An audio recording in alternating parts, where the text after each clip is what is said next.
अस्सलामुअलैकुम viewers, this is your host Zeelia Alvi.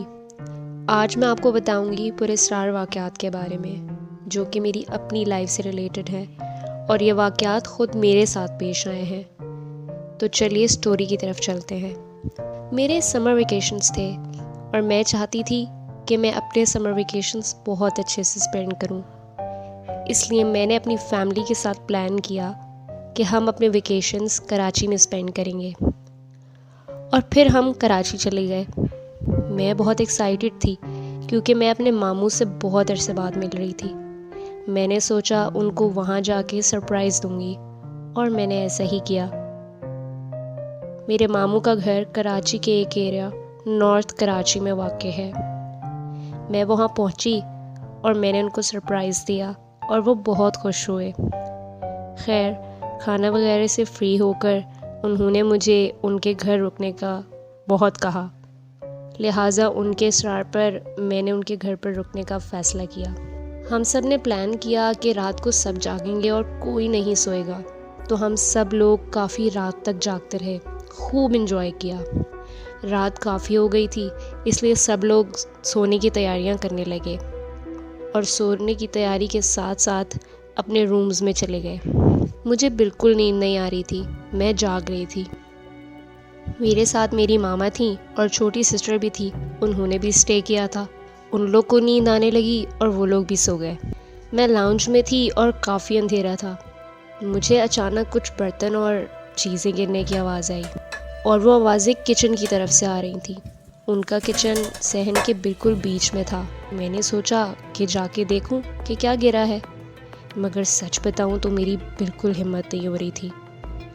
खैर, मैंने इन आवाज़ों को इग्नोर किया और मैं अपने फ़ोन में पिक्चर्स देखने लगी। अचानक मुझे फ़ील हुआ कि कोई मेरे पीछे खड़ा है। जैसे ही मैंने मुड़कर देखा तो वो एक खौफनाक काली बिल्ली थी जो मुझे अपनी चमकती हुई आंखों से घूर रही थी। मेरी तो जैसे जान ही निकल गई थी। मैंने फ़ौरन अपनी मामा को आवाज़ दी और बोला, मामा देखें, ये कैसी बिल्ली है। अभी मैंने ये कहा ही था कि वो बिल्ली मेरे तकिए के ऊपर से होती हुई और मेरे मामा की सिरहाने जा खड़ी हुई। मामा ने उसे भगा दिया। मेरी तो जैसे जान निकल गई थी, मैं बहुत डर गई थी। मामा ने मुझे कहा, बेटा इसमें डरने वाली कोई बात नहीं है, ये तो एक बिल्ली थी, तुम इससे क्यों डर गई। और ये तो एरिया ऐसा है कि यहाँ पे बिल्लियों का आना जाना लगा रहता है और इनके घर में तो बिल्लियाँ आती जाती रहती हैं। तुम डरो मत, आयतल कुर्सी का दम करो और सो जाओ।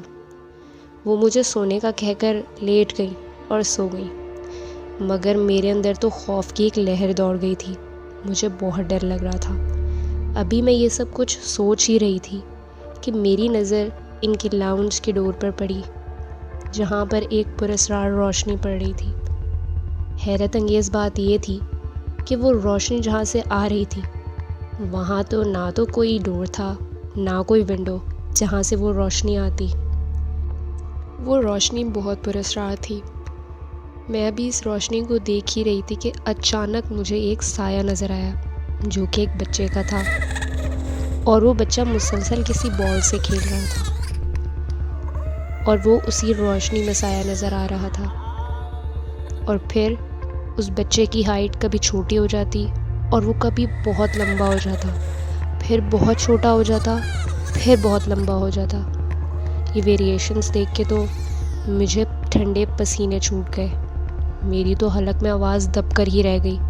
ना मुझसे चीखा जा रहा था ना मुझसे बोला जा रहा था। ये सब कुछ इतना अजीब था और ये सब पूरी रात चलता रहा। फिर कुछ देर बाद फजर की अज़ानें हो गई और अज़ानों के साथ ही ये सब कुछ ख़त्म हो गया। खैर, सुबह हुई, सब नाश्ते की तैयारियों में लग गए। नाश्ते से फारिग होकर मेरे मामू ने मुझसे रैंडमली पूछा, ज़ीलिया रात कैसी गुजरी, डर तो नहीं लगा।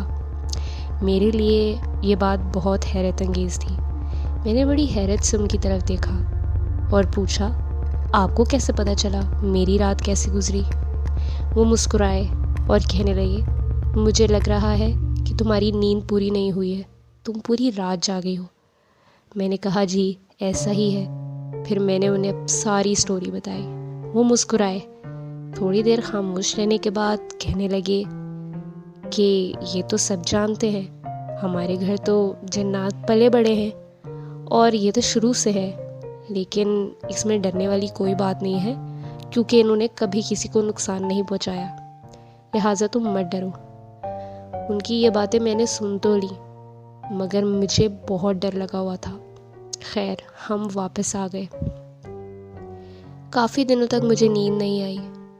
ये सब कुछ मेरी आंखों के सामने चलता रहता था, जैसे उस बिल्ली ने मुझे घूरा और फिर वो साया और वो रोशनी, ये सब कुछ बहुत अजीब था। इस वाक़े को गुजरे हुए 3 साल हो चुके हैं, मगर आज भी जब भी मैं अपने मामू के घर जाती हूँ तो ये वाक़या मुझे बहुत हैरत अंगेज़ तरीके से याद आता है और खौफ की लहर मेरे अंदर फिर से दौड़ जाती है और वो खौफ मुझे बहुत शिद्दत से महसूस होता है, मेरे रोंगटे खड़े हो जाते हैं। तो ये थी मेरी story. I hope you enjoyed the story. अगर आपको मेरी स्टोरी पसंद आई है तो प्लीज़ इसको सब्सक्राइब करें, लाइक करें और कमेंट करें।